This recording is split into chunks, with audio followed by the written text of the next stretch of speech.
thought, this is how your nights could be.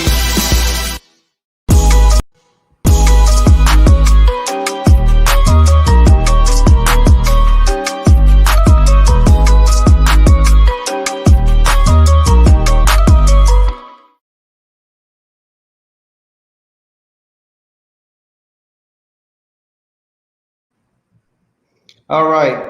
Welcome, everybody, to GoGoTalx, brought to you by GoGoTix. I'm your host, Malachi Johns, and today we are joined by my good friend, Cam Poles. How are you, sir? I'm good, man. How you doing, man? I'm good, man. You're popular, man. There's a lot of people on social media that are like, Cam, oh, yeah, I'm tuning in. I'm like, that's popular dude. That's what's up. Nah, how's it going, man? Everything good? Yeah, everything is good, man. Thanks for having me. You know, like we were talking a little bit before we went live, man. I'll repeat it again because I just feel like people need to hear it. My family is safe, my parents are safe and healthy, and you know, at this point in time, I have no complaints if that's the case. You know, so many people out here struggling, you know, with the pandemic, with their health, and with their with their physical health and their financial health. So I have no complaints, man. Indeed. Well, that's good to hear, man. I can say the same thing here. So happy about that. Obviously, you know, people that own booking agencies and people that run bands, you know, are not exactly in the best situation right now. Yep. You know, considering the current state of affairs with live music, but you know, thankfully we're both able to pull through here. So definitely grateful for that. So why don't you give everyone, well, first of all, let me just say thank you for coming on, because literally I felt like I was trying to book Jay-Z to come on my show. Because I'm like, man, that's a really busy, important dude, man. Like, nah, man, I'm just out here working, man, trying to, you know, make it happen for myself and for the band. Like you said, it's a tough time. It's a tough time for us. So, you know, and I feel you know, I feel responsible. I feel responsible for them. Like that's my you know, that's my extended family. So I'm doing everything in my power to, you know, generate opportunities outside of you know, our traditional flow, you know, which is a live performance. Indeed. Well, why don't you give everybody sort of a background, you know, like let everybody know how you got started in the industry and background and all that stuff. Yeah, for sure. So my good brother Omar Kashif, he founded, you know, he started Black Alley. He founded Black Alley. When he founded it, it was more of a traditional go-go band. His first couple iterations was, you know, go-go band. It was always good music. It was always good music. But, you know, even though Omar and I were really good friends, we still somehow never really knew each other's skill set until we started to do a couple of events together. And after we did some events together, you know, we talked and, you know, Omar decided that he wanted to take the band in a different direction. And, you know, we decided to partner. You know, I told him that, you know, and he was, to his credit, he was already on that page. You know what I'm saying? Like, I'm not going to work for you, brother. Like at the time I was in a headspace where I've had jobs since I graduated from college. I'm not going to have another job. Like either I'm coming into something as a partner or I'm starting my own thing, doing whatever. I don't even know what that is at this point, but I'm not going into another job. Right. And Omar, he was with it. He was like, bro, whatever you need, whatever we need to do, we can start our own company. We can do whatever. Well, let me slow you down a little bit, because how did you I don't know, it's kind of hard to hear you because there's a lot of talking or something in the background. Hold on. Yeah, hold on 1 second. I'm just going to mute for 1 second. Okay.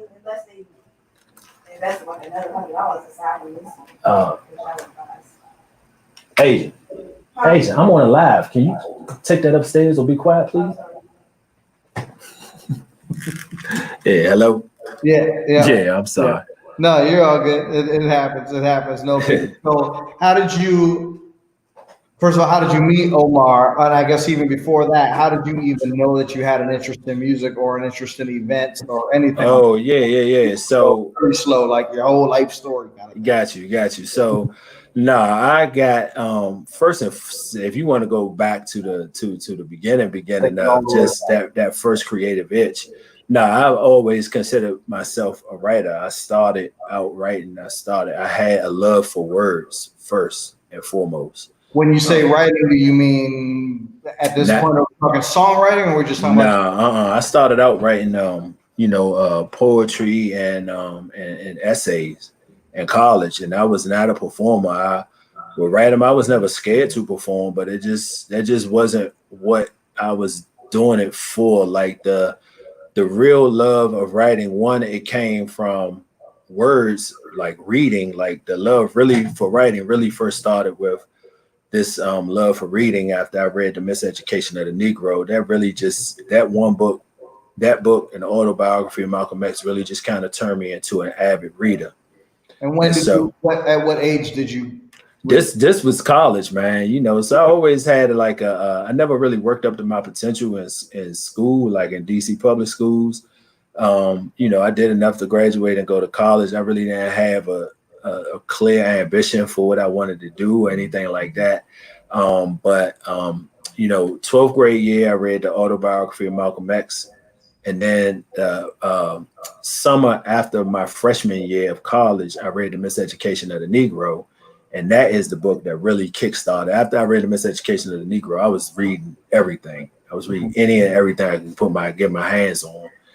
And that's when I started to revisit like Langston Hughes poems, Gwendolyn Brooks. My mom, she had planted the seed. Like she would recite Black poems at the dinner table when I was growing up. Like, so I grew up on T Street and went to River Terrace Elementary School, but that wasn't the reality at the dinner table. At the dinner table, my mother was reciting some real shit at the dinner table. You know what I'm saying?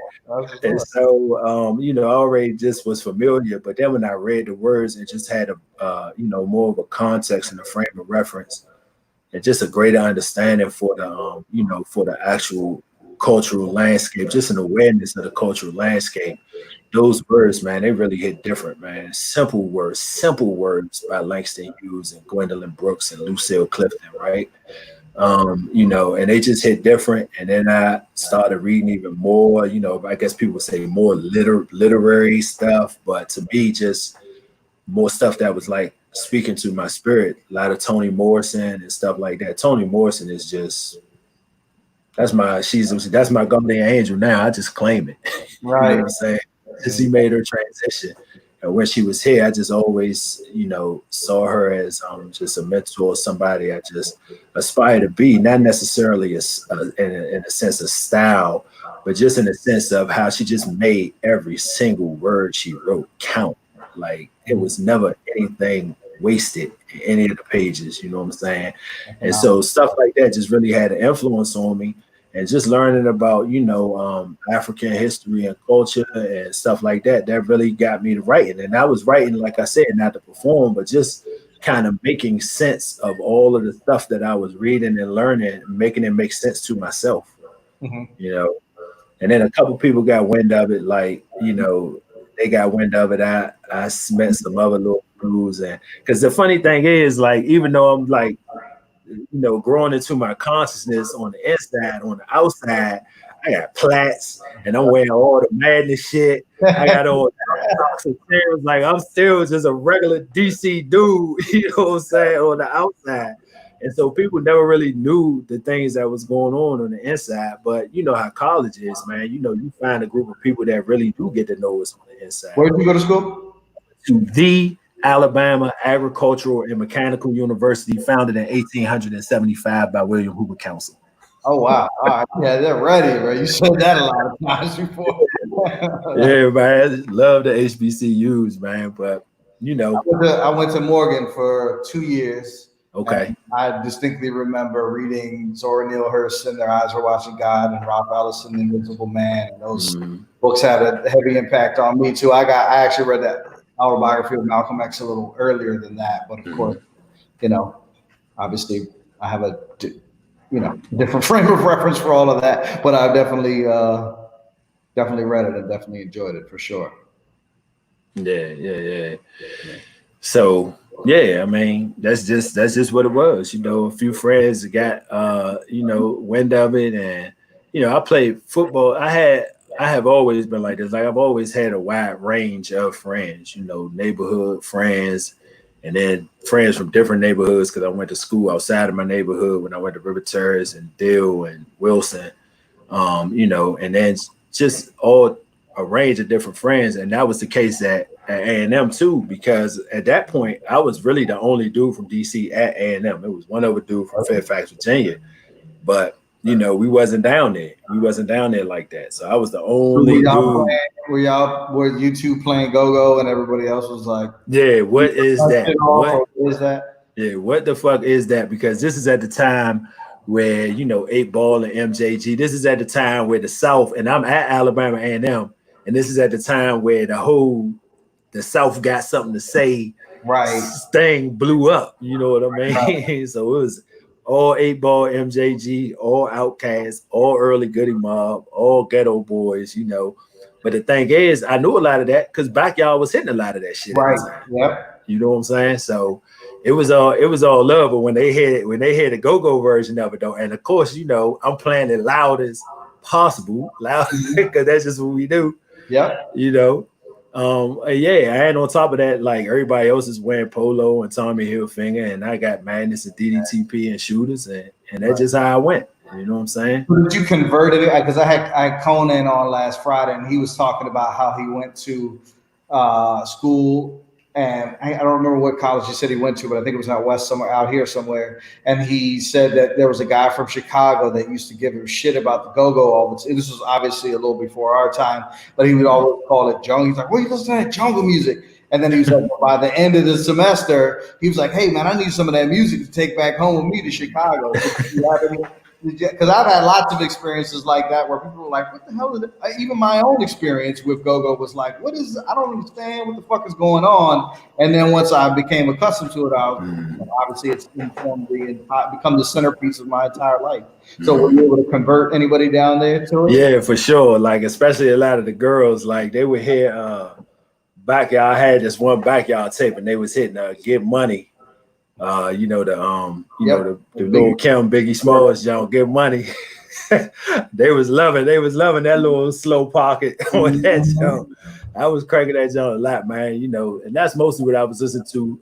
Some R&B, but mostly Backyard. I would come home and get all the Backyard tapes and play them joints down there.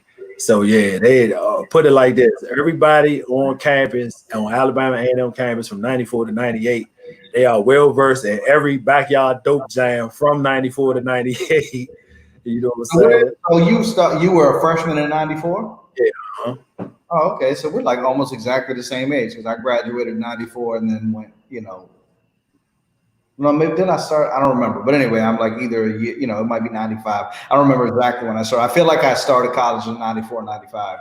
Even though, so yeah, I didn't realize we were so close in age, but. Because I'm so old and ugly, and you're so young and handsome looking. You know what I'm saying? Over here with this, quarantine struggle bed going on, looking like. I've been having to shape myself up and everything, so yeah, I'm sure I look nuts too. But okay, so you're at college and you're converting all the ladies to be Backyard fans, and then how did things go from there? Yeah, no, I mean it went. You know what I'm saying? Like college, that was I guess everybody probably feels like their time was a pivotal time, but I mean it really was. I mean it was before, the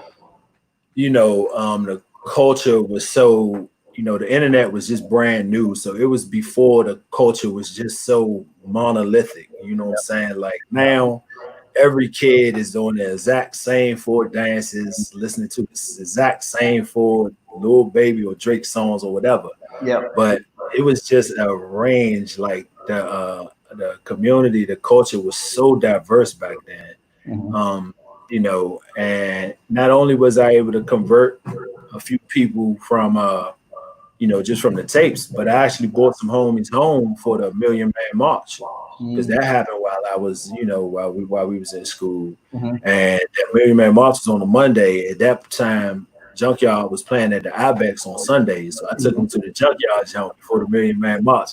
Nice. And you know how that go, man. Once you Yeah. actually go to a go-go, it don't matter what you bought it before. You in love with it from that point on. So, Yeah. that's how it was. And when they went back, they was talking about the Million Man March, but they also was talking about the Ibex too. Right. So yeah, that's just how it was in college, and that continued. Like once I developed that love of reading and that love of writing, that has stayed with me to this day. You know. Gotcha. And so then, okay, so when do you meet Omar? At what point? So you met him. So he had already started Black Alley, and this is like with Myra, and this is like the variation of Listen band kind of style Yeah. Black Alley with the whole horn section and everything, a little bit more traditional go-go style.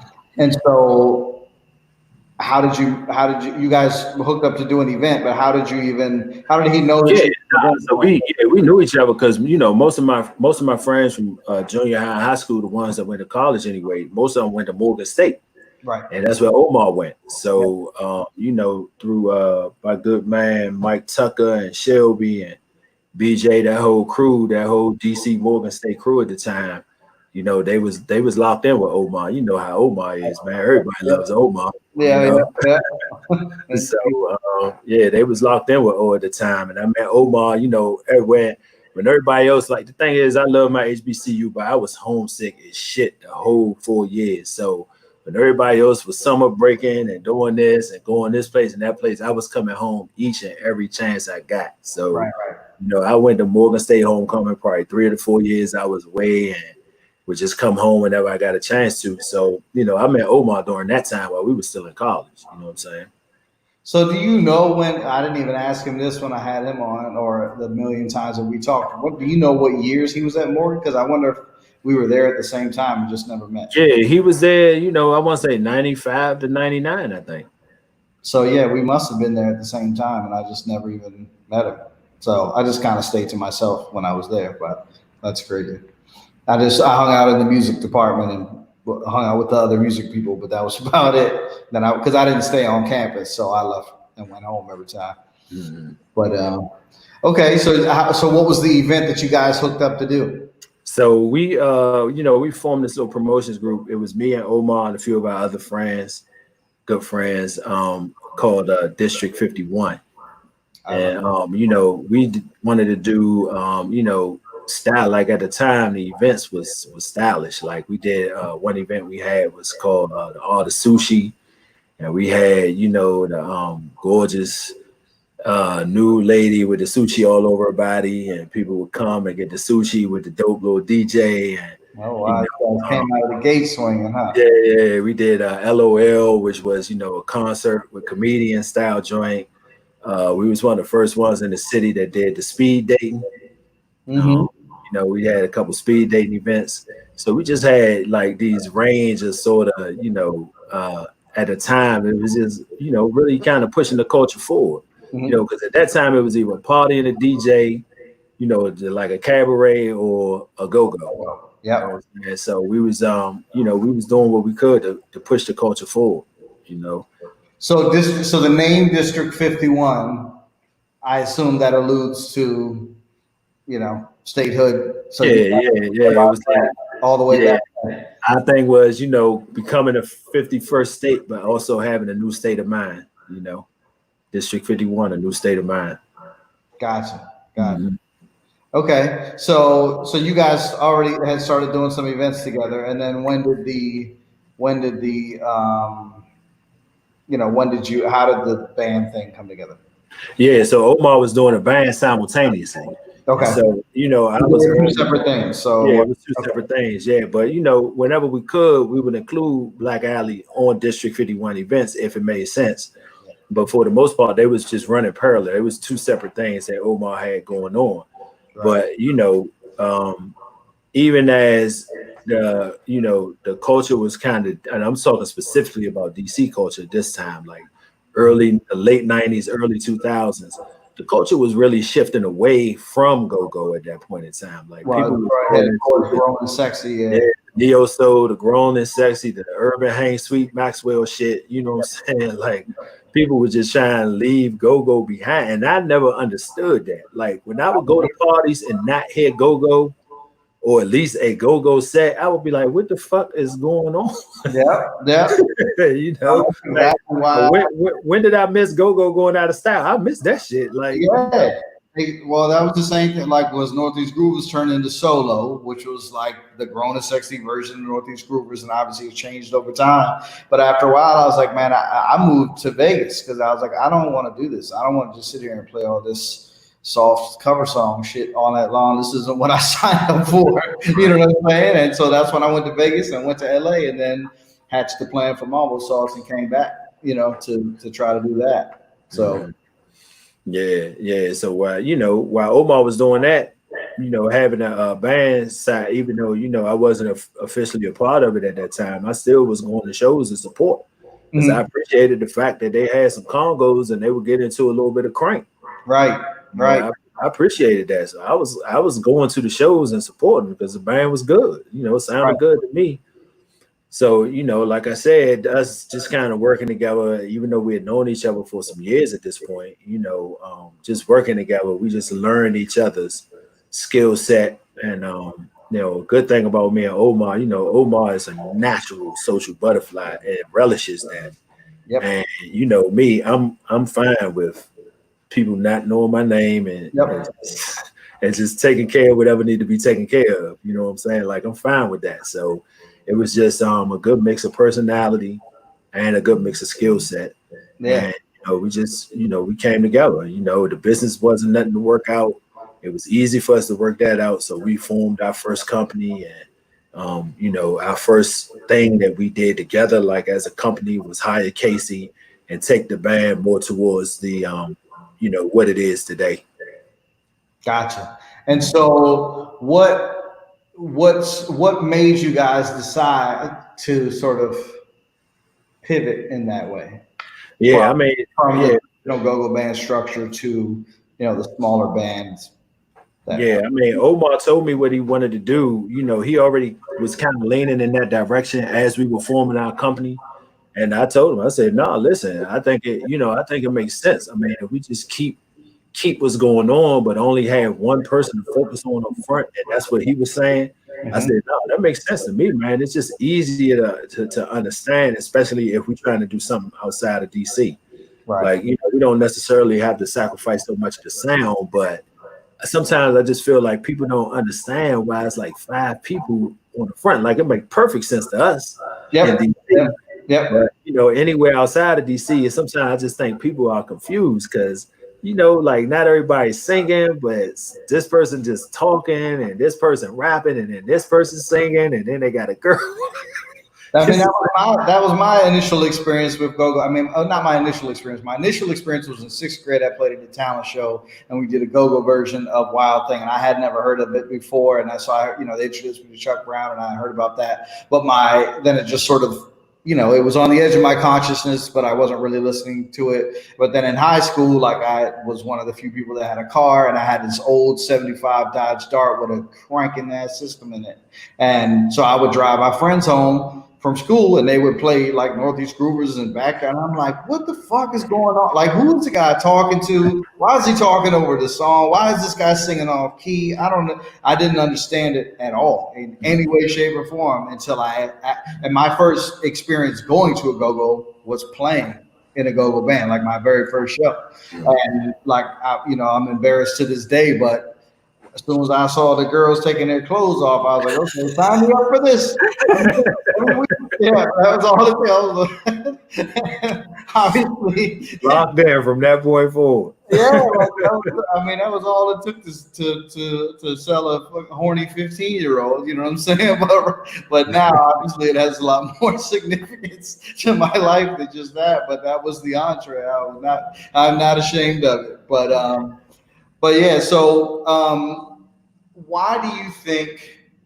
Or let me think how to phrase this question, because you put in your, I asked a couple of questions in the interview sheet, and this is important, I think, because of the way we're talking about the transition from to Black Alley. So one of the questions I ask is, or the transition of Black Alley, I should say. In one sense, what do you think can move GoGo to the international stage? So just for some context, it sounds like at the beginning the goal was to do more than just be a local. Yeah. Correct. Okay. Yeah. So, and your answer to that was, I don't know, but if we ever do make it to the international stage, let us get there unapologetically, staying true to the sound and culture. So I think that's a very, very important point. And so my question to you is, how's that defined? How is staying true to the sound culture defined? And I asked this question because both of our bands, Black Alley and Mambo Sauce, have both taken flack for many, many years about not being a real go-go band or not being a go-go band. So, like, what's the line? What is too far? How do you know when it's not being true to the culture anymore?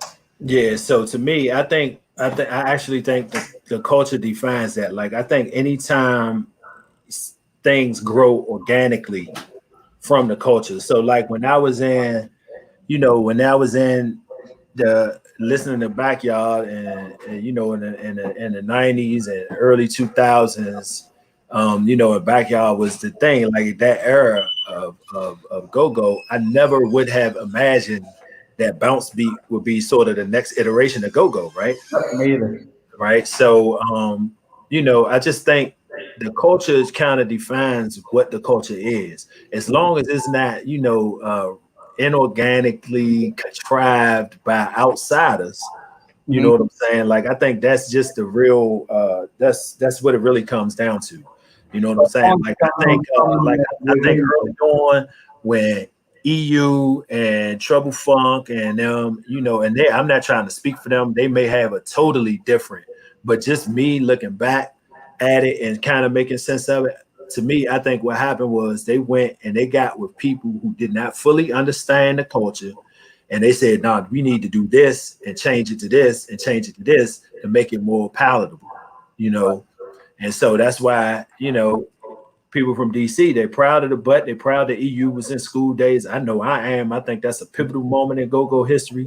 But at the same time, the butt would never hit me the same way that a real 20-minute workout or one of the Backyard dope jams hit me, because it don't even sound like nothing that EU would play before they even, what I'm saying?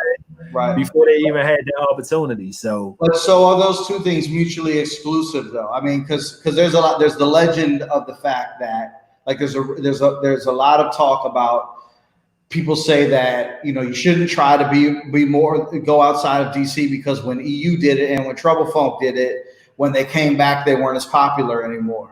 And so my thought on that is that every single band, from Junkyard to Backyard to Northeast Gurus to Trouble Funk or whatever, that's been popular locally, whether they've gone outside of the area and come back or not, has gone like this over the years. You know what I'm saying? Every few years, it's like, oh, Junkyard's not that cool anymore. And then they come and they crank your damn face off again. And it's like, oh, yeah, how did we forget that Junkyard is so damn cranking off? You know what I mean? So I'm just saying, like,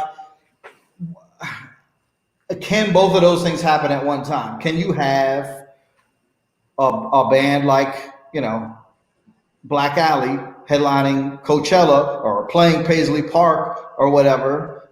Yeah. And also Backyard playing, aren't both of those things still part of the culture, just being realized in a different manner? Yeah, no, absolutely. Absolutely. And I think it just, as long as it grows, like, as long as it's a natural outgrowth. Like, my thing is, everything does not have to be a pocket beat or like what we kind of understand as go-go today. Because like I said, 10 years ago or 15 years ago, we would not have imagined bounce beat as an outgrowth of go-go. You know what I'm saying? So I just think, as long as it, like I said, as long as it comes from within the culture, and to your point, like, I think those things, I think that is, put it like this. I feel like what G does, what Big G from Backyard does, and how he carries himself and the things he does. Like, I don't know him that well personally. I know him well enough to speak to him. I don't know him that well personally, but just I look at how he carries himself and how he is not afraid to go and try to do this acting thing, and he's acting in different types of roles and trying different things, does theater, stage play, but at the same time, it's still, I'm just an uptown boy. I'm just backyard for life till the wheels fall off, you know. And I think as long as the music kind of takes that tone, like, you know, yeah, we trying these different things because we want to do it, not because somebody else is telling us to do it, but because we want to do it. And you know, but even still, it's still this culture, is still this crank and this culture for life. You know, I think that's the key right there. You know, as long as we are the ones driving it and creating it, then I think it'll be, you know, it can take on whatever form it needs to take on to, you know, to reach the world. Well, I don't think there's ever been a better time than now, because, you know, when you're talking about back in the days with EU and Trouble Funk, like, there was no Instagram, there was no YouTube, there was no, you know, like, either it was like somebody's giving you thousands of dollars to go in the studio and record, or you got to figure out how to come up with those thousands of dollars yourself. And then it's more thousands and thousands of dollars to shoot a video. And then it's going on to, you know what I mean? Where now, like, a lot of the marketing apparatus is free and or extremely cheap. And I think that, you know, if there was ever a time for the genre to take the bull by the horns and really try to spread it, this is it. But I mean, that kind of brings me to my next question, which is, are the bands that have figured out, like, what's sort of necessary to be able to do that? Are they too old already to do it? You know, I can't, you know, I can't say. I mean, I think a lot of it, like a lot of the stagnation of the culture, I do feel like we have to, you know, take responsibility for that. You know, people can become very complacent, you know, playing 3-4 shows a week and making the money that they're making, you know, and that's not a bad thing, you know, because you're making a living doing what you love. So I'm not, you know, shitting on that.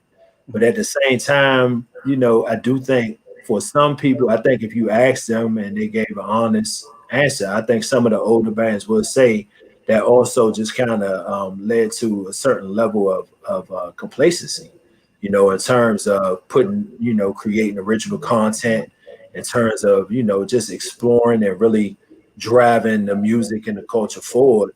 You know, I don't think they've had a real fire to do that because it was just sweet. Like, it was sweet. Like, Cats was playing, you know, I know, you know, Cats was able to buy homes and really support themselves back in the golden age of go-go, when, you know, you was a go-go every night of the week, maybe except for Monday. You know what I'm saying? So I think we do have to, you know, everything is not you know, because people don't get it. Everything, like the reason why go-go is not blowing up all over the world, all of that is not because people don't get it. Some of it is on us. And how we don't get it. Do you mean we don't get it, or you mean people outside of here? Because all of that is not because people outside of DC don't get what the like you said, the jungle music and this and this and this. It's not only because of that. Wait, clarify. I didn't say jungle music. Yeah, you said that's what your man was saying. I didn't call it that. I don't. Yeah. I got it. No, what your man was saying in college when you was exposing him to that. Yeah. That's what he would tease you and Joan on you about that shit. Right. You know what I'm saying? No, it wasn't me. That was Conan. Yeah, no, it wasn't me in my school. Nah, they liked it.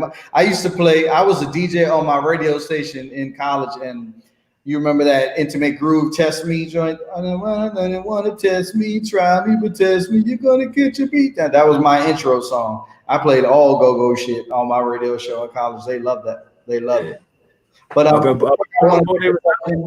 want to take a question real quick from Instagram, and also let people know that I'm typically not going to answer the questions on Instagram. So come over to YouTube where they are, but I just happen to see this one, and I know this is an important one, sort of a digression from what we were talking about, but I know the answer to this. Who wrote Ghetto Acapella, and what was the vision behind it? Yeah, so I wrote Ghetto Acapella. I wrote that song, and the vision behind it is exactly like kind of in the hook, in the streets of Harlem, Soweto blue, in the shadow of the hills of the 202, the world is still a ghetto, and it's just about that, even though as the Black experience is not monolithic by any means, but at the same time there's just a sort of a consistency. There is a consistency in the ways that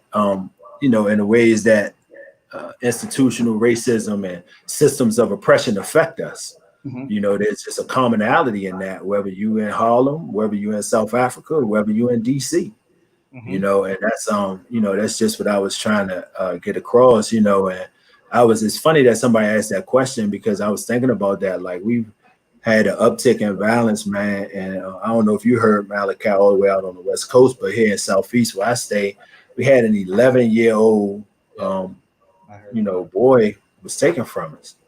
And children are being taken from us. Any loss of life is too much, but when it's an 11-year-old child, man, just trying to enjoy whatever they're doing on a summer evening, it just take a whole, and one of the lines in Ghetto Acapella is, if it's harder to get a job than a weapon, and kids don't want to learn, tell me what's the lesson. You know what I'm saying? Like, it's harder to get some new fucking textbooks in these schools than it is for motherfuckers to go out here and get guns, dog. Yep. Like, what the fuck is that about, man? And why are we still standing for that after, like, we know what the score is. We know this system is set up to see us either dead or in jail. We know what the score is, dog. So why are we still allowing that to happen, And that's what Ghetto Acapella was really all about. Okay.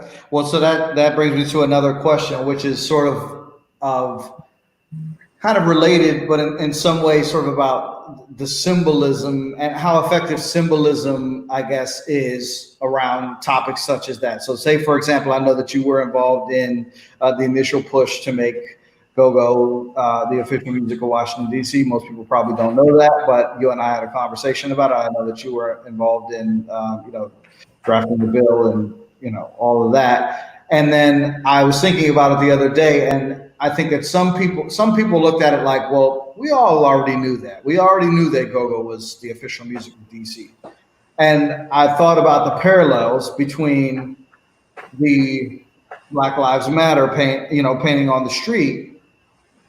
The same group of people that know that GoGo was the official music of DC also already know that Black Lives Matter. However, to the outside world and anybody that doesn't already know those things, what is the role of the symbolism of those two things? And does it have an effect on people that aren't already within the culture and don't already know that? And does that matter? Like, should we even care about anybody's opinion that isn't involved? Yeah, well, I mean, a couple of things. I mean, symbols and symbolism is always important. I mean, that's why, governments erect monuments. Those are symbols, and they symbolize the greatness of that particular culture.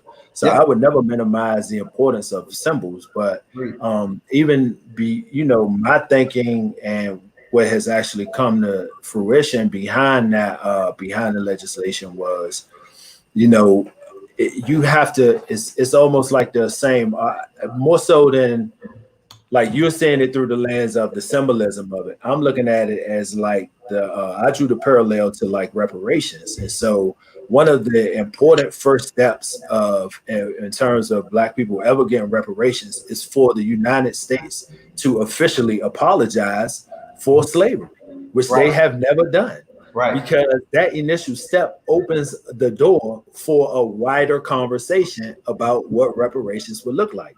Right. So if you never admit to having made a mistake, you don't have nothing to repair. Right.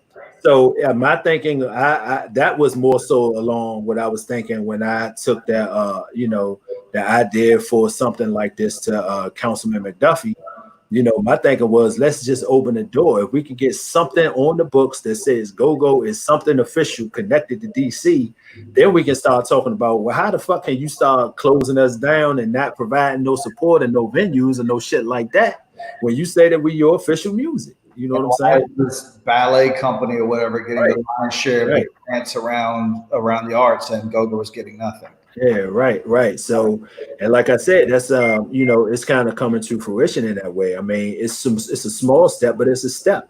Not only did we get the legislation, but now the Commission on Arts and Humanities, they have a section for go-go musicians. Like, that's a small step. It's small, but it's not insignificant. And Councilman McDuffie, it hasn't gotten passed yet, but Councilman McDuffie is trying to write $2 million into the budget for the preservation and advancement of go-go. Right. Like, that's a start. You know what I'm saying? If we organize and manage the shit out of that $2 million and show real positive impact, not only on the go-go music community, but us somehow leveraging that and having a positive effect on the communities in Ward 7 and Ward 8, where there's still a whole lot of go-go fans left in DC, then now we can start talking about, listen, we did this with 2 million, so let's do this with 5 million. Right. These people got 10 million and they didn't do shit. Right. Well, that sort of brings me, that's a nice segue into the next thing, which is, the symbolism, because I see that there's a lot of, which is understandable, frustration about, we're not asking to have statues pulled down. We're asking for substantive change, which is certainly 100% correct. But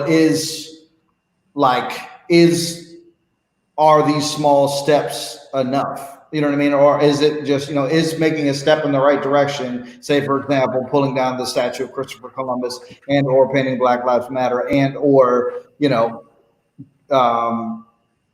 confirming DC as the official music, are those things enough in the forward march, or should we still be railing against?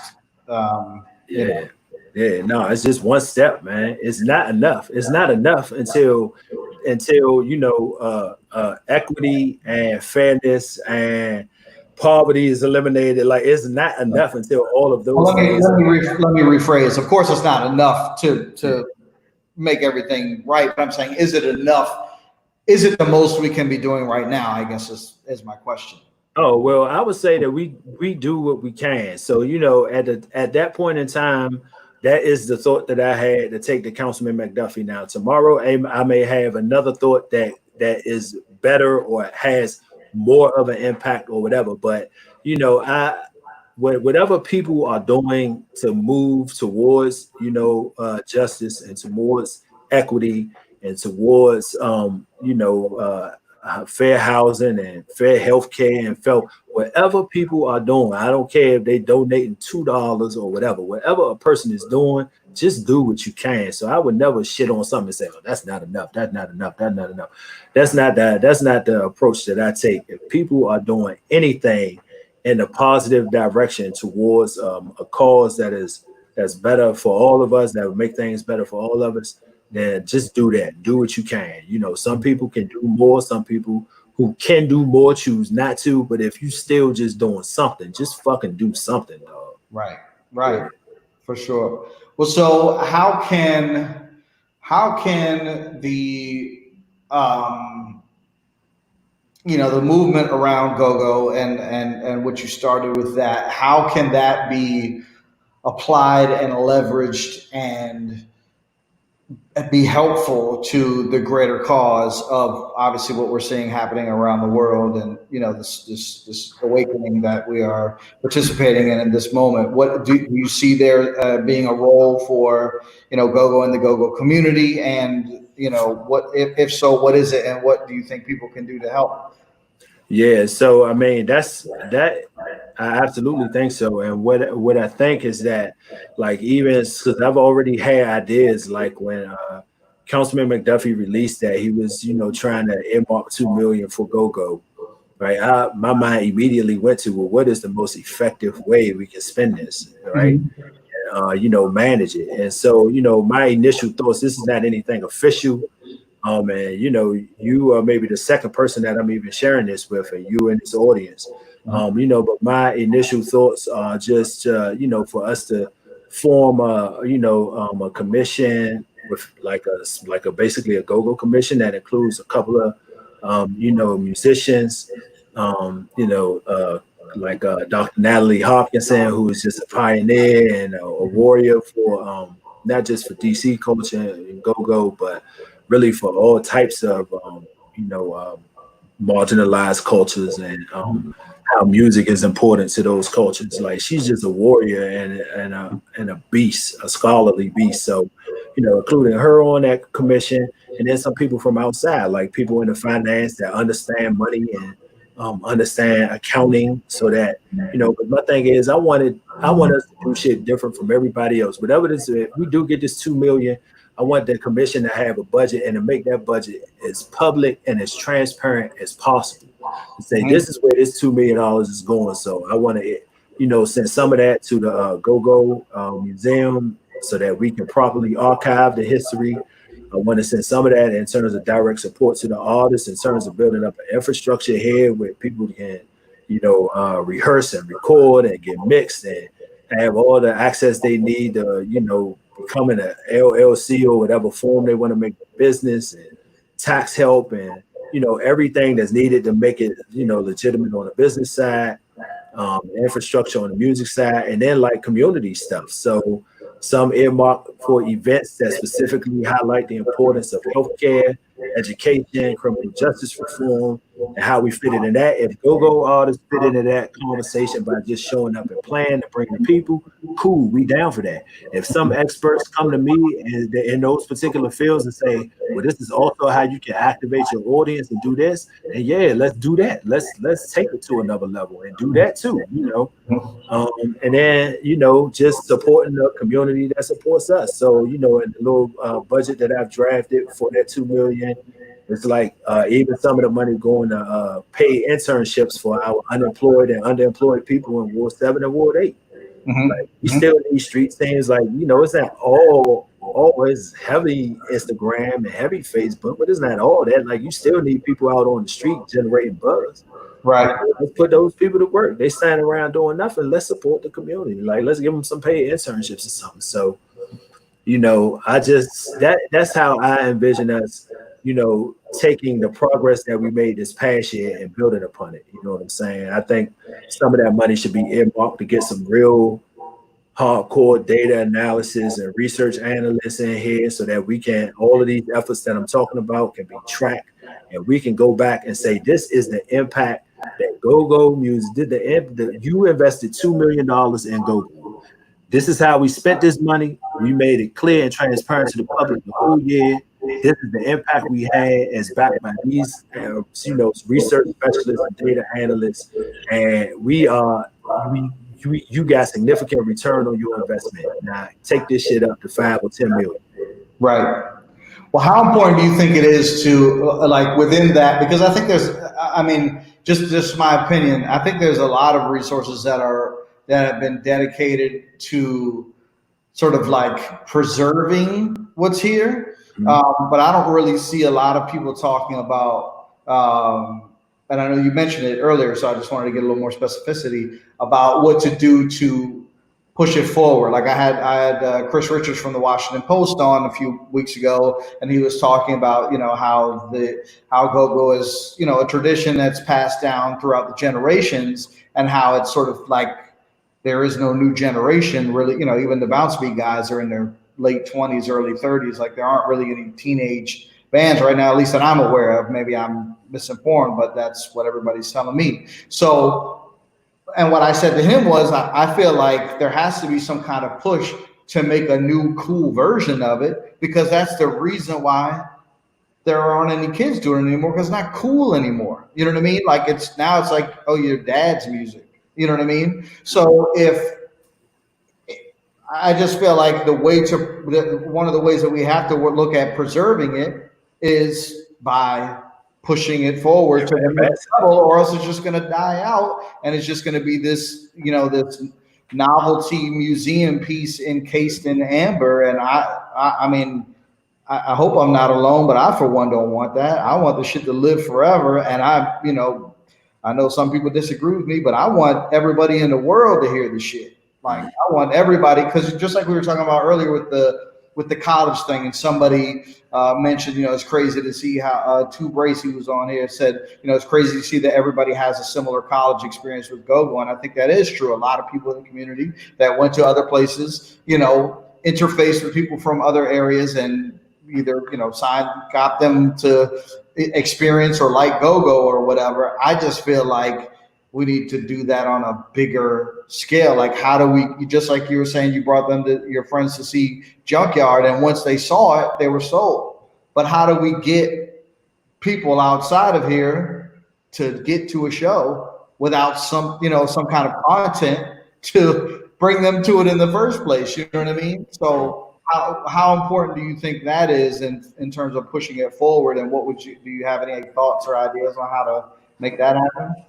Yeah, no, I mean, I just think we need to I think that the bands that are, truly invested in seeing the culture live, it's important for us to, either create original music or put our spin on old classics. Like, the covers is not, people get a rap for covers or bad covers, but I don't feel like go-go should be ashamed of that. It's more so about, are we taking that song and making it our own? I mean, it was plenty of Motown people that all they did was kind of sing each other's songs in the beginning for a few years. You know what I'm saying? Yeah. So it's not a bad thing to cover if you are recreating it and giving something new to it.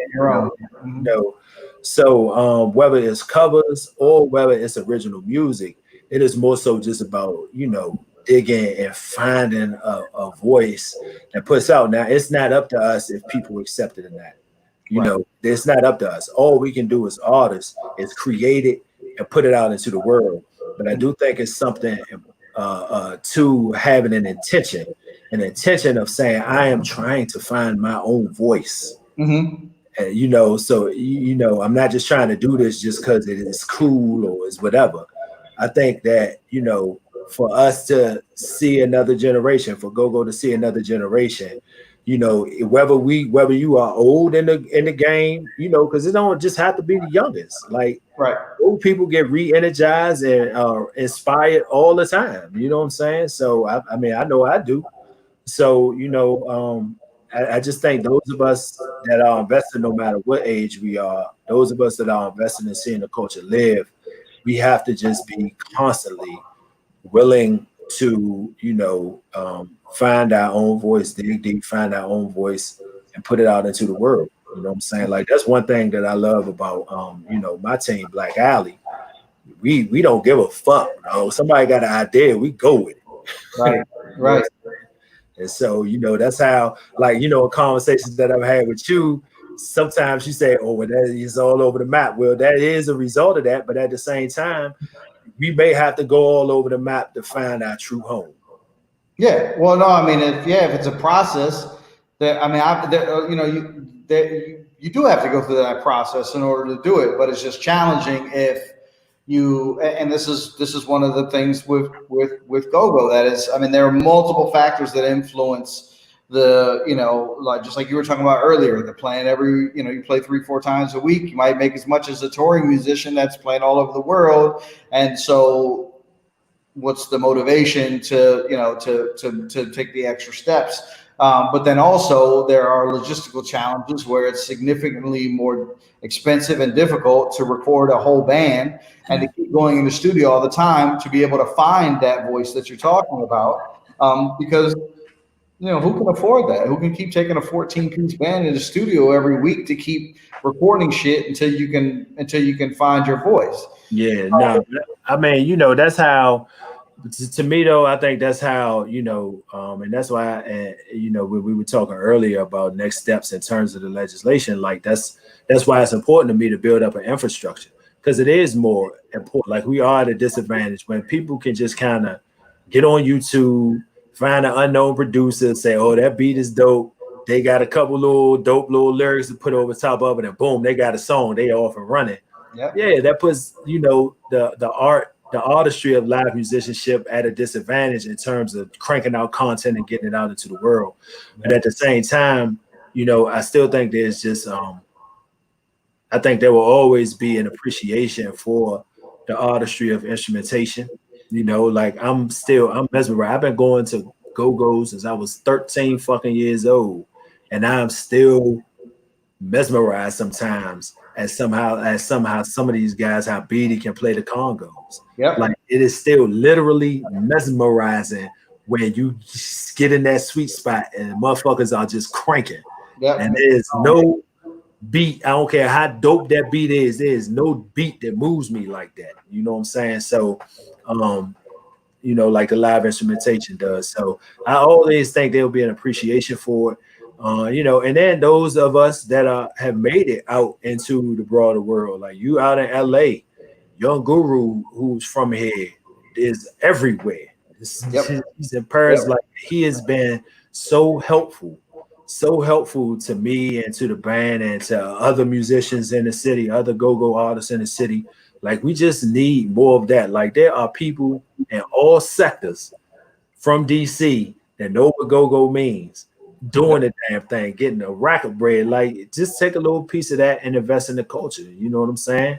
And hopefully, like the fact that we have the Don't Mute DC movement, the Long Live Go-Go, the Motellas, and it's sort of getting that viral attention, and now after that viral attention, we got the legislation. Like now, maybe people like that, will start to say, okay, now let me check back in at home and see what's going on and see how I can support.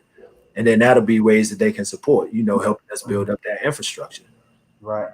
Well, I hope that does sort of like, because I remember, like back in the early 2000s, right as the Girl and Sexy movement was starting, like Vibe magazine, Murder Dog magazine came down. They took pictures of all the bands. We were, Solo was in it. We were in both magazines or whatever. And everyone's like, oh, Go-Go's about to blow up.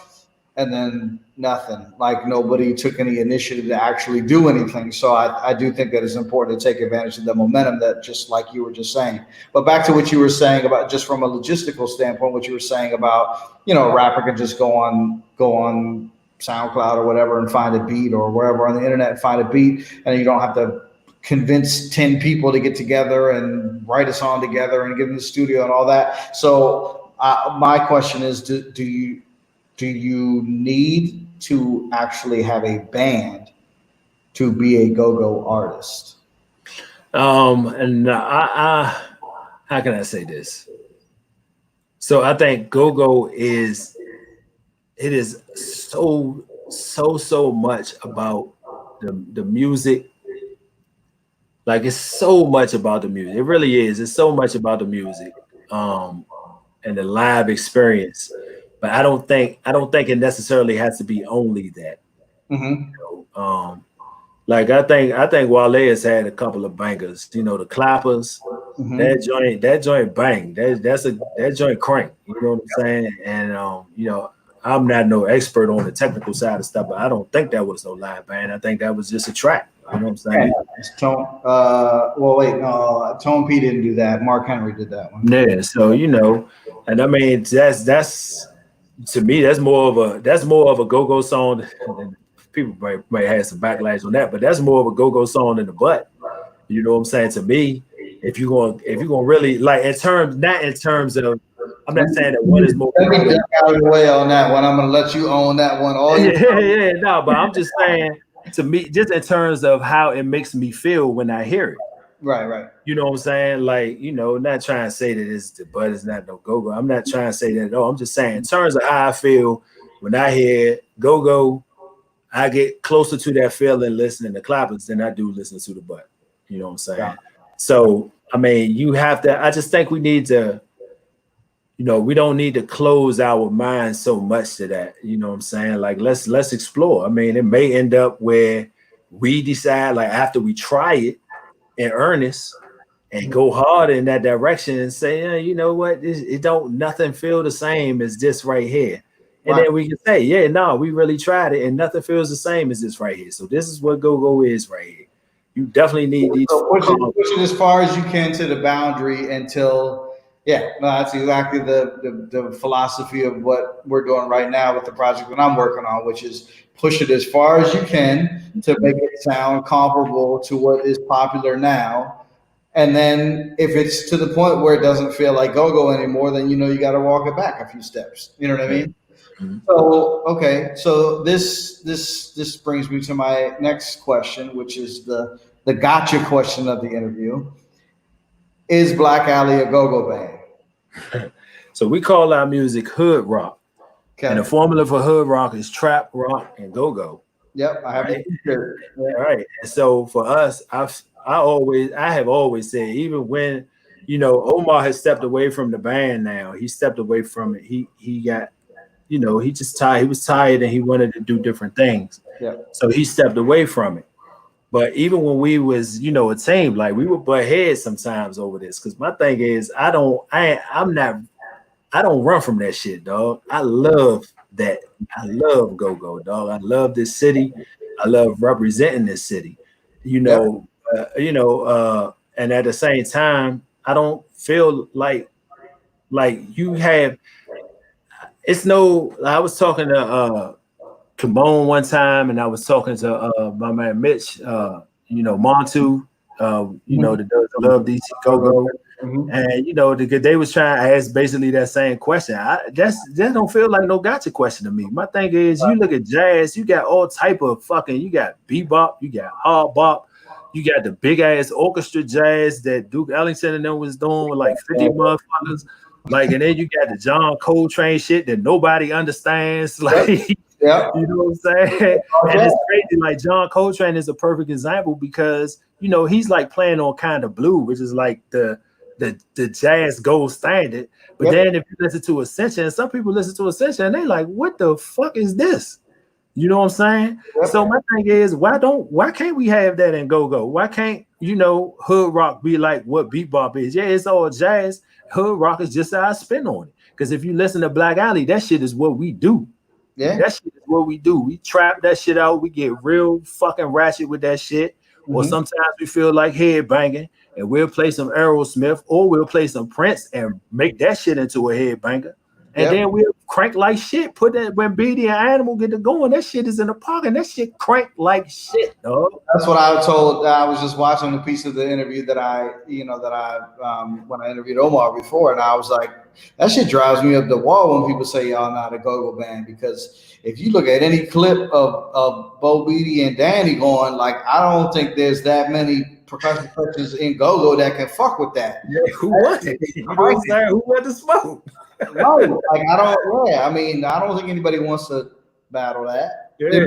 So I just don't. I don't understand. I feel the same way as you. Is that because people used to say, "Oh, Mama Sauce isn't really a go-go band," and that's why I was talking to Omar too. I literally turned down. I can't even tell you how many shows I turned down because if you remember the time, it was the time of just pretend you're an R&B band and bring the congos in the back door so you can get the gig. And I wasn't playing that game. I was like, no, this is a go-go band. This is a different kind of go-go band, but this is a go-go band because I wanted to change the stigma, the negative stigma around go-go, because obviously it wasn't like now where everybody City Winery and every Live Nation was like, yeah, bring us some go-go. It wasn't like that at the time. You know what I mean? So speaking of which, Jesus, I thought I put my phone on do not disturb, but my computer keeps ringing. So sorry about that. John from City Winery told me to tell you hello. He may or may not be watching this. But yeah, I just think it's, I just 100% agree with you. Like there doesn't have to be, but that's also, it's also a very slippery slope. And that's also what I was talking about earlier. Like, how do you know when it's too far? Like, what is the definition? Who gets to decide that? That's what I want to know too. Like, who is the go-go commission that gets to decide what's officially go-go and what isn't? You know what I mean? Like, it's just like, you know what I mean? So it's just sort of crazy to me. And I just feel like when we go too far down that road, we sort of cut ourselves off from opportunities that we potentially could have because we're just trying to be these sort of super purist about it. And I'm bringing that in because I think it comes in with the political thing too. Like I put up something about on my Facebook the other day, like, do you have to agree with every single thing a person says or does to agree with anything they say or do? And I'm saying, and that applies to the go-go thing. Does a person have to be go-go all the time to be go-go? Or I really was meaning it more in the terms of, do I have to agree? Do I like Joe Biden? No. Do I agree with everything he says? No. Do I want him more than Donald Trump? Motherfucking right. And I'm voting for his ass. And I'm not voting for no fucking Kanye. I'm not voting for no fucking whatever their other's lady's name is, because all that is a vote for Trump. So I just see, I mean, there's parallels between all of this to me. You know what I mean? So anyway, I didn't mean to go too far down the rabbit hole on that one. But just from another logistical point, can you talk about the cause and effect and the decision behind transitioning from a full band to where now it's just the 3 core members and everybody else is hired? And like, was that a good thing, or how has that worked out for you? Is it something you would recommend other bands do? I think there's a huge challenge in go-go with trying to keep even 4 people on the same page is a Herculean task. So I'm trying to keep 14 people all agreeing on stuff all the time. It's crazy. So how has that strategy worked out for you? And Yeah, I mean, honestly, it just was from a practical standpoint, it just was the way to go. I mean, when you over the course of time, over the course of several years, when you see some people come in and they down, and then they're like, "No, I got to do this other thing," and then that made a whole nother set of pictures for photo shoots and a whole nother. So it just, for me, it just was a very practical business decision. Yep. To say, all right, yeah, now let's form this. And like I say, even though most people, the bands that I know of, they're like LLCs, I wanted to form a cooperative association. I wanted musicians to have equal ownership and equal response, basically collective, all hands on deck, man. Collective work and responsibility. Everybody is accountable for making this shit go. It's no more I could just tell me when and where and I'm smoking and that's all. Nah, dog. Nah, we all are responsible for this. So, it was just a practical thing in terms of just making it easier to brand and market, with just the 4 core members, Casey and Animal, and Josh on bass and Beatty. And and then just it's all love. Like it's love. I got love for anybody that rock with us. Mm-hmm. But at the same time, the people that's been here for the last 10 years, we know they're gonna be here. So this is what it is, you know what I'm saying? So but I got, it's family, and the musicians that play with us will tell you that me as sort of the man, I don't call myself a manager, but that's just what it's easy for everybody to understand what my role is if I just say that. But all of the people that quote unquote high musicians, they'll know that they'll tell you, if you ask them, they'll tell you how we wrote, not treating them any different, and if anything, going out our way to make sure we over communicate with them. You know what I'm saying? So it's worked out. It was a move based on a practical business decision, and it's turning out to be a really high functioning system. So if another band were to look at this, because a lot of the reason I'm doing this is because I want bands to be able to take valuable information and to say, hey, well, maybe this one thing we're doing is not working, and maybe I can take, what Malachi did with Mobile Sauce, or what Cam is doing with Black Alley, and apply it to my band and see if it works.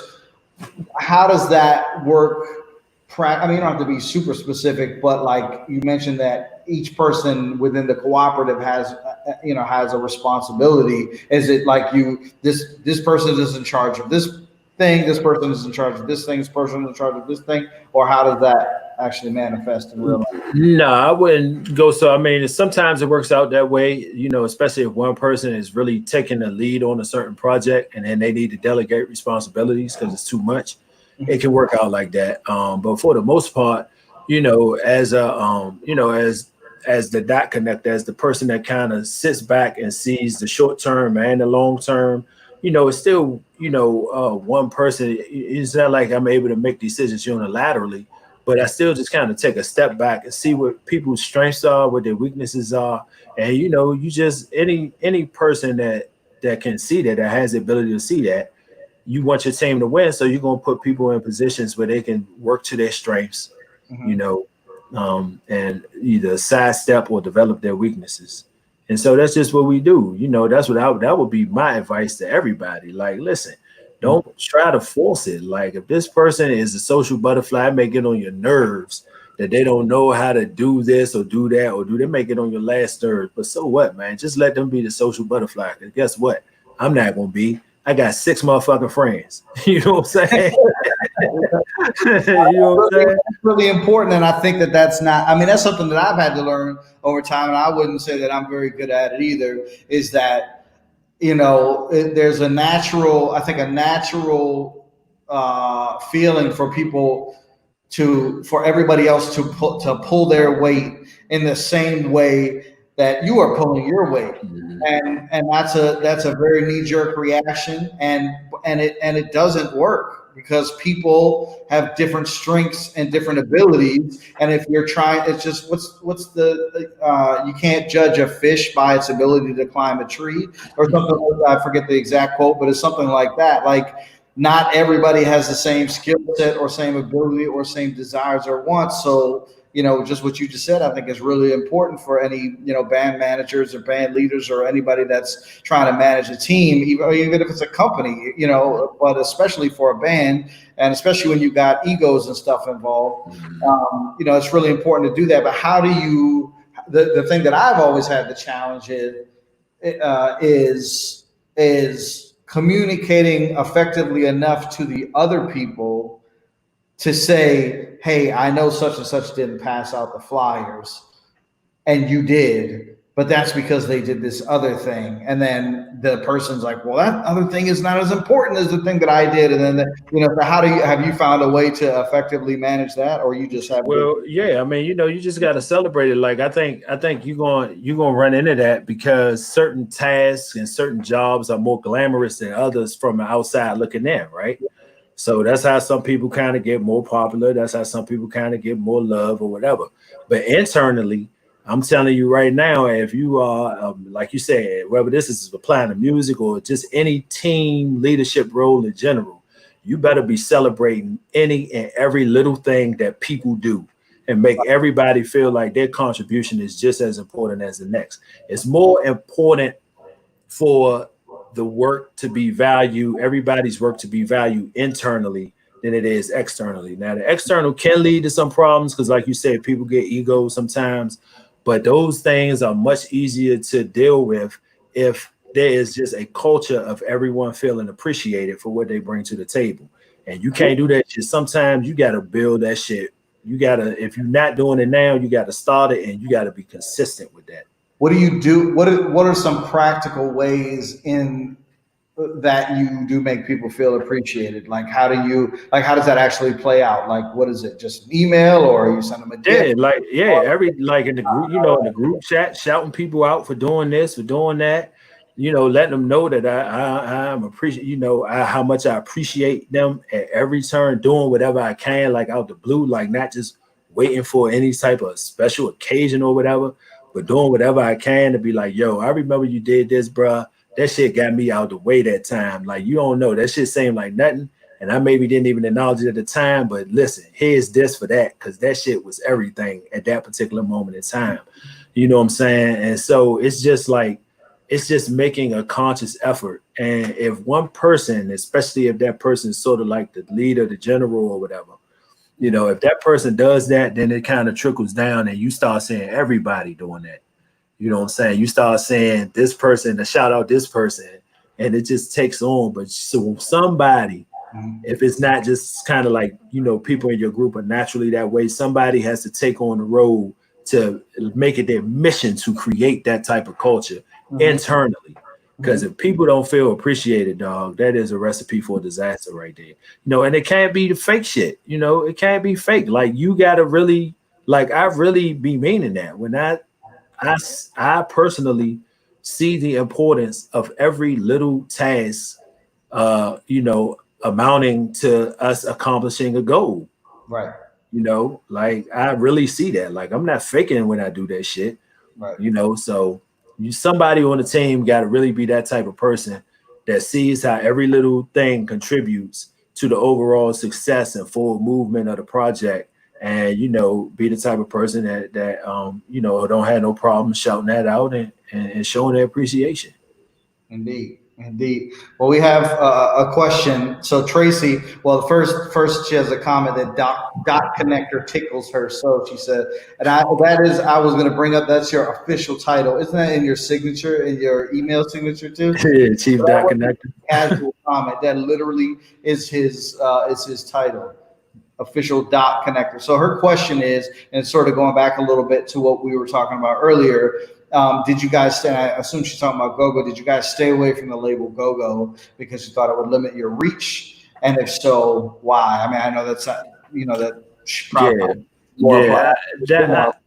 I think that would be, I really think that would be, and I promise you I'm not trying to dodge this question, but that would be a better question for Omar. Because I definitely think that was some of his thinking. I personally never felt that way. And like I said earlier in our conversation, sometimes that would lead to us even butting heads. You know what I'm saying? Because I never felt that way. I never felt like Florida, get out, it's all good. Yeah. Yeah. So, but I think, I do think that's I think that people in the GoGo, I think that some people in the GoGo community actually do think that way. I do think that's a real thing. Like I think I think that if they, in a lot of people's minds, GoGo means DC or GoGo means DMV, and that's it. Yep. Well, the sort of I don't know the term I'm looking for. I want to say conundrum, but that's not the right word. But I guess the irony of that is, and I see that there are a lot of people who are like, oh, well, I'm just playing in this band to make the money, but really I'm working on my hip hop project or my R&B project or whatever. Not realizing that if you took the time and energy and creativity that you're using for your hip hop and R&B project and put it into the GoGo project, your chances of making noise are significantly greater outside of the area, because there's a billion hip hop and R&B artists. There aren't that many GoGo artists, so you're automatically going to shoot up really quick because nobody else is doing it. In the same way that the way Mambo Saw shot up so quick. I mean, it wasn't as quick as everybody thinks. It was 4 years of me building the band before we had our first single. Or before we had our first hit single, I should say. There were multiple singles before that, but was because I could with confidence say we're the only band that plays all our own music. And it was a marketing tactic, but it was also an artistic standpoint, but it was also true. And it made it easier for me to cut through. So if you are like a dope ass artist and you're like, yeah, we're GoGo, pitch that shit to Pitchfork or whatever, they're gonna eat that shit right up because there's no other GoGo artists. Like, we gotta write about this. That's cool. You know what I mean? And I feel like it's just really a mistake for people to sort of stray away from that and to just sort of discount GoGo as sort of this side project hobby thing. But again, that's just my own opinion. I think it's great validity to that. I mean, how you want somebody else to love your shit and you treating it like the stepchild? You treat it like the the unloved stepchild, just a side thing. This ain't my real baby. Right. This is this other little thing that I got doing this thing right. Nah, if that's if that's the message, if that is if that's the image that we're putting out into the world, then we getting exactly what we deserve. If we not, like when we was talking about, the South got something to say when that shit first was popping off. They was like, motherfucker, the South got something to say. Right. They were like, yeah, we from the South and we kind of, but we try and get on to New York. Nah, dog, the South got something to fucking say. Yeah. You know, and that's how we need to carry it. If we, we got to carry it like that and make other motherfuckers believe that.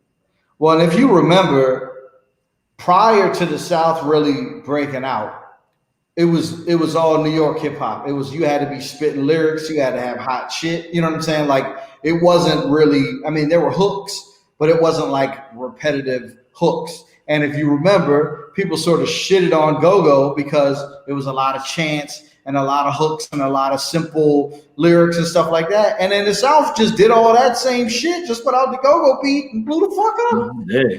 Y'all just took our whole shit, put the Go-Go's off of it. And now all of a sudden, it's like the new wave. Yeah. I'm just like, man, we just need to like have some confidence in ourselves and really be like, we are the shit. Because that's the other thing, man. It's so many people in the industry that love and respect Go-Go, but they just aren't. Go-Go doesn't operate in a way that the rest of the music industry can interface with it. And now there's two ways you can look at that. There's the way you can say, well, fuck the industry. We do it our way and you come to us. And that's cool. And that's what we've been doing for the last 50 years. And the industry hasn't come to us. Or we could just say, you know what? We could do like what we said earlier with reference to the music and also apply to the business, which is we can walk this all the way this way as far as we can go. And then if we realize that it's becoming inauthentic and it's not really what we're about, then we walk it back a few steps. You know what I'm saying? Mm-hmm. And so I just think there's a happy medium there that we can reach, and it's not going to be easy, and it's not going to, it's not just going to fall out of the sky, but I definitely think it's possible. You know what I mean? Yeah, for sure. For sure. Well, Cam, listen, man, I really appreciate you coming on. Is there anything you want to, let us know, like anything coming up, legislation wise or with Black Alley or anything else you want to talk about? Yeah, no, for sure. I mean, please, as always, man, just support Black Alley, our latest project. And if you're new to the movement, check out all our old stuff. It's on Apple Music, Tidal, wherever. Our latest project is Almost Famous, and we got a single out called Smile that we released. We were planning to put out a second EP, and we still probably will. But we decided to release Smile because we just felt like people needed that positive energy during the pandemic and stuff. So just, check all that out. If you go to our Instagram at We Are Black Alley and hit the link tree, you'll see a link. It says tinyurl.com/fungogo. That is a letter to our mayor and city council. You don't have to do nothing but click on the link. And at the bottom of it, it'll open up in your email browser. All the email addresses already populated, everything. All you got to do is sign sincerely, put your name, and hit send. That's all you need to do. So I want to push that. And I just want to say, be on the lookout, man. We're doing some things. I'm having some conversations now with a couple of organizations that I think are doing tremendous work in the community. Because we want to take our advocacy. When I say we, I'm speaking of Black Alley. We want to take our advocacy to another level.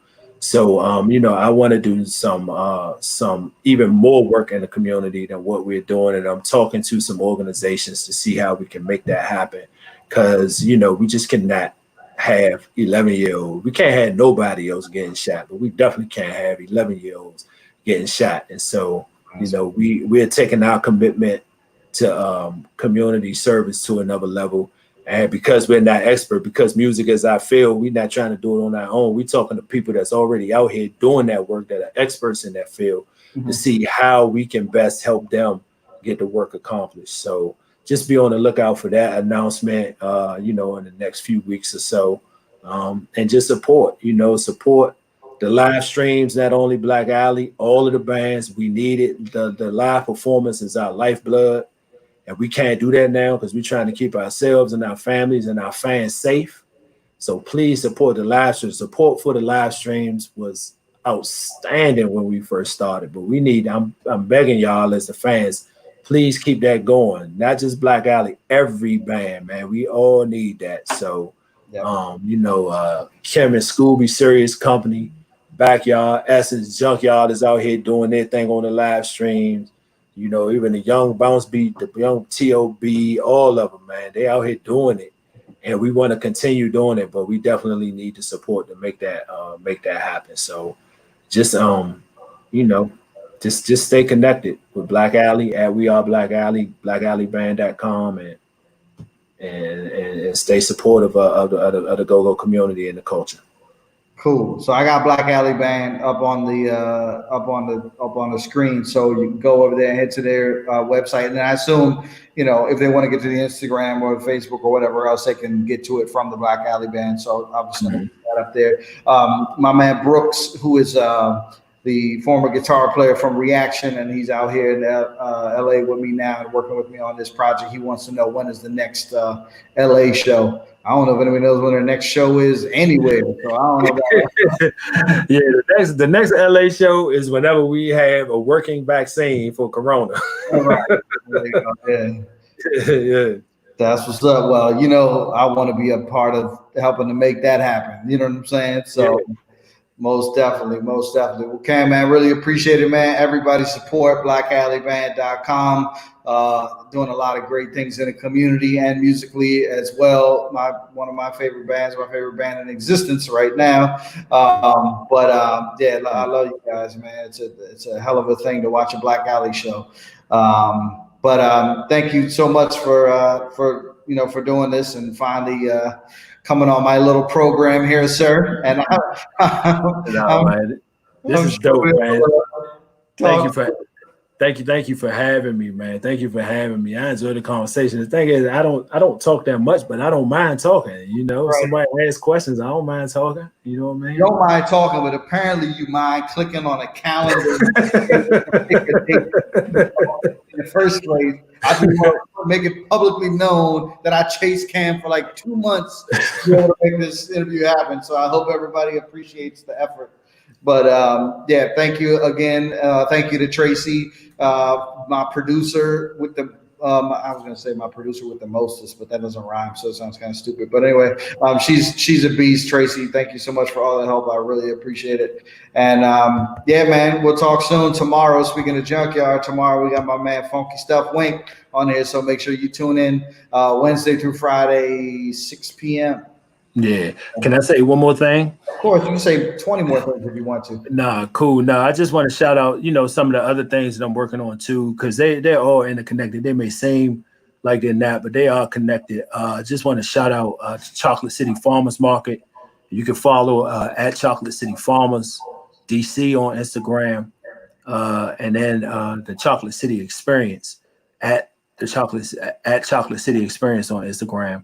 And those two things are, they are near and dear. The Chocolate City Farmers grew out of a partnership with Chef Jamie and Aaron and Jackie and a few of our other, committed friends. And we center Black health through, providing access to fresh fruits and vegetables and Black entrepreneurship. And in the Chocolate City Experience, we center Black joy with that. That's basically like a big ass play date for grown-ups and kids, intergenerational play date. The Chocolate City Experience. Is that one Chocolate City Experience or the Chocolate City Experience? The Chocolate City Experience. Mm-hmm. Okay, I just want to make sure. Right, I'm putting them up on the screen, so I just want to make sure. But the Chocolate City Farmers there's no right? Yeah, Chocolate City Farmers DC.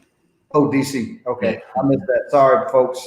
Yep. So those are all of the projects that I'm working on. The Chocolate City Farmers Centers Black Health, the Chocolate City Experience Centers Black Joy, and Black Alley is the soundtrack to it all. So that's dope. That's awesome. All right, I'm putting them up on the screen right now. So we had Chocolate City Farmers already in here. It's the Chocolate City Experience. So make sure you check those out. Also, make sure you check out Black Alley Band. Get your one of your t-shirts. I just ordered another t-shirt the other day, so hopefully it'll come soon. I'm excited. Yeah, there you go. I couldn't do that because I'm from Annapolis, so I can't think like I'm from DC. Even though I will admit to when I was out here before, when I was in Montana, and people asked me where I'm from, I originally would just say Annapolis, and everybody would be like, "Where the fuck is that?" So I just started saying DC because because like Annapolis is like half people in Annapolis are like into go-go and fuck with DC, and then half the people are like into Baltimore and fuck with club music, and I was definitely not on the Baltimore side. So I was like, okay, yeah, I'm from DC. So, but yeah, I'm not really from DC, so I can't buy that shirt, but I did buy the other one. I think the Jump Back Groovers one. So yeah, it's also Appreciate gonna be here soon. No, of course, man. Appreciate you guys appreciate it. for putting it out there. So, all right, cool, man. Appreciate you, Cam. I'm sure we'll talk soon, man. Appreciate it. Absolutely, man. I appreciate you, man. I appreciate you creating a platform and just keep doing what you do, brother. I appreciate you. All right, man. We'll talk to you soon. Thanks, Cam. All right. All right. All right, thank you everybody for tuning in. Appreciate it. That was a really good talk with my man Cam. Lot of love for that dude, doing a lot of great things in the community. And tomorrow we have Wink, Funky Stuff Wink, legendary percussionist of the Junkyard Band. And then on Friday we have my man Charles Stevenson, who was co-author of The Beat, go-go music from Washington, D.C., and also the original manager for EU back in the day. So make sure you tune into that. What else? Make sure you go to weareblackalley.com, or I'm sorry, blackalleyband.com. Get yourself some merch. They got a lot of dope merch, celebrating DC and the go-go culture in general. So make sure you go support them and support the brands that he was talking about as well. So we got Chocolate City Farmers DC on Instagram, and then also the Chocolate City Experience on Instagram as well. So make sure you check them out. Go ahead and get your Go-Go as Fuck t-shirt at gogotix.co/shop.